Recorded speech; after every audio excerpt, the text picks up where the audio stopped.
What's good, guys? Welcome back to another episode of G&G News here. Today, we are going to be talking about something I really like, which is Dragon Ball Super. So, Broly's villain sets up an interesting future for the series. Our boy has a bright future ahead of him, with Frieza and Broly still in the mix. So, Dragon Ball Super Broly, the latest feature film and the 20th in the series, is almost all Brawl by the second half. But the early parts delve deeper into the series' mythos, focusing on Saiyan race before they were destroyed and introducing Frieza as their new emperor. This history lesson, which includes a bite-sized Vegeta and Raditz chewing scenery, shows just how much the universe of Dragon Ball has changed in the years since Goku arrived on Earth, and the film's ending sets up a different expectation for its villain, one that could impact all the future Dragon Ball stories from here on. So, what happened to Frieza? To call Broly a villain in Dragon Ball Super is a little bit misleading.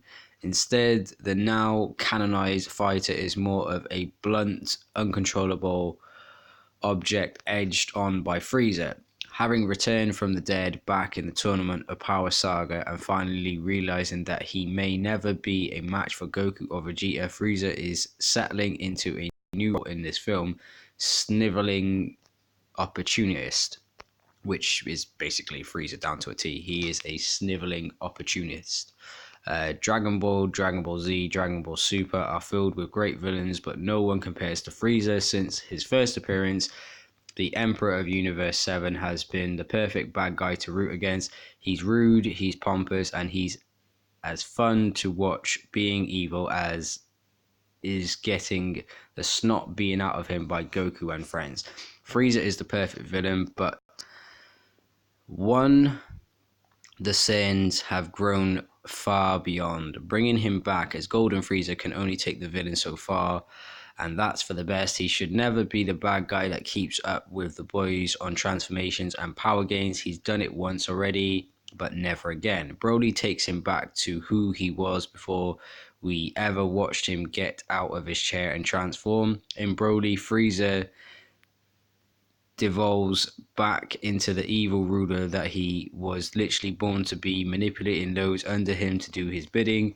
In the modern era, one where there are 12 different universes and Frieza knows the world's domination only means so much, the villain is less of a serious bad guy than he is a heel. The end of Broly's setup, Dragon Ball Z's original alien bad guy, as a tool to bring in more powerful fighters for the boys to take down. Frieza seems less interested in destroying his enemies than in testing them and breaking up their happy lives. A modern Frieza would get more joy in forcing Vegeta to leave Trunks' birthday party to save the universe than from actually watching the Saiyans die in a painful death. The world of Dragon Ball has changed, and Frieza, despite his long time absent, has changed with it. But in a series where bad guys regularly change sides, Frieza doesn't feel like the next to join the Z Fighters. Instead, he'll be off floating in space, sometimes offering his services for the greater good, always interested in his own slice of the pie above all, or annoying the protagonist with stronger fighters who fight in his name as the years go on. In the role Frieza was designed to play in the series, and watching him return to the point is one of the highlights of the Broly movie. So what happens to Broly? In case it wasn't clear enough from the trailer, Broly isn't the bad in this movie, though he's not really misunderstood either. Instead, he's a tool for stronger willed men to use. For the entire movie, we watch Broly's father boss him around, then see Frieza trick him into fighting, but Broly doesn't have the mental capacity to understand fighting for sport or anything other than survival. He has no social skills and can't understand deeper motivations of characters. For all the destruction he causes, he doesn't know any better. He's lost control of his power. It's sad and often pretty tough to watch as Goku and Vegeta beat him within an inch of his life. Unlike Vegeta, Broly doesn't need a complex redemption story. When Goku visits Broly at the end of the movie, it's with understanding that there is no animosity there. Goku wants a powerful ally to train his powers against, and Broly needs someone like Goku to teach him how to control his abilities. Broly may be marooned on a less than hospitable planet, but the movie leaves him with more potential than we've ever seen in a Dragon Ball character. Maybe even more than Goku. With Frieza, it's easy to see his future as a master manipulator, but Broly is a bit harder to track. If anything, Broly is the sparring partner Goku needs, more powerful enemies to go against and allies to train with. Creator Akira Toriyama has provided and has proved over the past 20 years that he'll never run out of foes. But Vegeta has been struggling to keep up with Goku for a decade now. Broly presents an unlimited well of potential. He and Goku can therefore theoretically grow together in perpetuity. If Goku and friends can help mold Broly into a functional member of society, there's a lot of potential for the Saiyan trio to save the galaxy. But no matter where Broly ends up in the long term, he's in the perfect position to be Toriyama's surprise character reintroduction when things get too dire for Goku and Vegeta to handle on their own. A Deus Ex Machina to end all Deli Ex Machina. Broly and Frieza will show up again in the series, there's no doubt.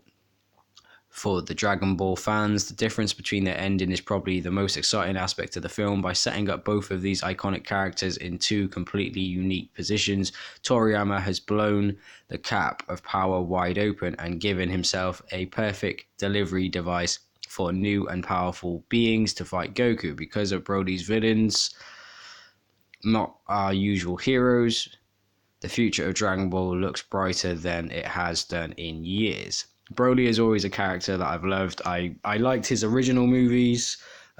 If you're a real Dragon Ball fan, you'll know that there are Broly films like Bio Broly and the original like Broly film as well. Broly was always like a rage fest character, basically never having a clear state of mind, just acting out of anger. He was always manipulated by his father and the necklace that he was made to wear around his neck, which did something to him.